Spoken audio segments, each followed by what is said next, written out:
اور حضرت آدم علیہ السلام کی تخلیق کا واقعہ جو ہے قرآن مجید کے اندر موجود ہے، جس کے دامن میں بڑی بڑی عبرتوں نصیحت کے راز پوشیدہ ہیں۔ اسی قرآن میں اللہ تعالیٰ نے حضرت آدم کی پیدائش کا ذکر کیا ہے، اور اللہ تعالیٰ نے حضرت آدم کو مٹی سے بنایا، حضرت حوا کو حضرت آدم کی پسلی سے پیدا فرمایا۔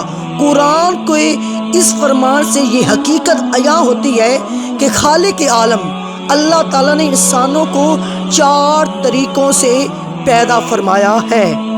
4 طریقے کون سے؟ پہلا طریقہ یہ ہے کہ مرد و عورت دونوں کے ملاپ سے، جیسا کہ عام طور پر انسان کی پیدائش ہوتی ہے، قرآن مجید میں اللہ تعالیٰ نے فرمایا کہ بے شک ہم نے انسان کو مرد و عورت کے ملے جلے نطفے سے پیدا فرمایا ہے۔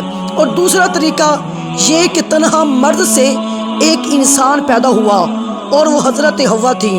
اللہ تعالیٰ نے ان کو حضرت آدم علیہ السلام کی بائیں پسلی سے پیدا فرمایا۔ اور تیسرا یہ کہ تنہا ایک عورت سے ایک انسان پیدا ہوا، اور وہ حضرت عیسیٰ علیہ السلام ہے، جو کہ پاک دامن کنواری بی بی مریم کے شکم سے بغیر باپ کے پیدا ہوئی۔ اور چوتھی جو ہے طریقہ وہ کیا ہے؟ اللہ تعالیٰ نے ذکر فرمایا کہ یہ کہ بغیر مرد و عورت کے بھی ایک انسان کو اللہ تعالیٰ نے پیدا فرمایا، اور وہ انسان حضرت آدم علیہ السلام ہے، جو ماں اور باپ کے علاوہ پیدا ہوئے ہیں۔ اللہ تعالیٰ نے ان کو مٹی سے بنایا۔ آج لوگ حضرت عیسیٰ کو اللہ کا بیٹا کہتے ہیں کہ بغیر باپ کے حضرت عیسیٰ کیسے پیدا ہو گئے، یہ اللہ کے بیٹے ہیں۔ تو وہ قرآن پڑھ کے دیکھیں کہ اللہ تعالیٰ نے حضرت آدم علیہ السلام کو بغیر مرد اور بغیر عورت کے پیدا فرمایا، اور وہ انسان حضرت آدم ہیں، اللہ تعالیٰ نے ان کو مٹی سے بنایا ہے۔ اللہ تعالیٰ ایسا قادر ہے اور خالق ہے کہ انسانوں کو کسی بھی خاص ایک ہی طریقے سے پیدا فرمانے کا پابند نہیں، بلکہ وہ ایسی عظیم قدرت والا ہے، وہ جس طرح چاہے انسان کو پیدا فرما دے۔ اسی طرح مختلف 4 طریقوں سے اس نے انسانوں کو پیدا فرمایا، اور جو اس کی قدرت اور حکمت اور اس کی عظیم الشان خلاقیت کا نشان اعظم ہے کہ کل شیء قدیر کا مالک صرف اللہ ہے، ہر چیز کا خالق اللہ ہے، ہر چیز کا مالک اللہ ہے۔ جس خالق عالم نے کرسی اور عرش، لوح و قلم، زمین و آسمان کو کن فرما کر موجود فرما دیا، بنا دیا، اور اس کی قدرت کاملہ اور حکمت بالغہ کے حضور خلقت انسانی کی بھلا کیا حقیقت اور حیثیت کیا ہے کہ اس نے پوری کائنات کو کن کہہ کے بنا دیا۔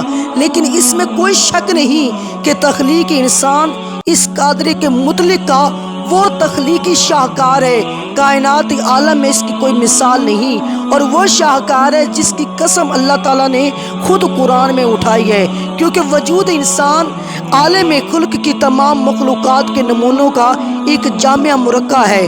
اللہ اکبر! کیا خوب ارشاد فرمایا مولا کائنات حضرت علی مرتضیٰ نے کہ اے انسان، کیا تو یہ گمان کرتا ہے کہ تو ایک چھوٹا سا جسم ہے، حالانکہ تیری عظمت کا یہ حال ہے کہ تیرے اندر تمام عالم سمٹا ہوا ہے۔ اللہ تعالیٰ ہر چیز کا علم رکھنے والا ہے۔ ممکن تھا کہ کوئی مرد یہ خیال کرتا کہ اگر ہم مردوں کی جماعت نہ ہوتی تو تنہا عورت سے کوئی انسان پیدا نہ ہوتا۔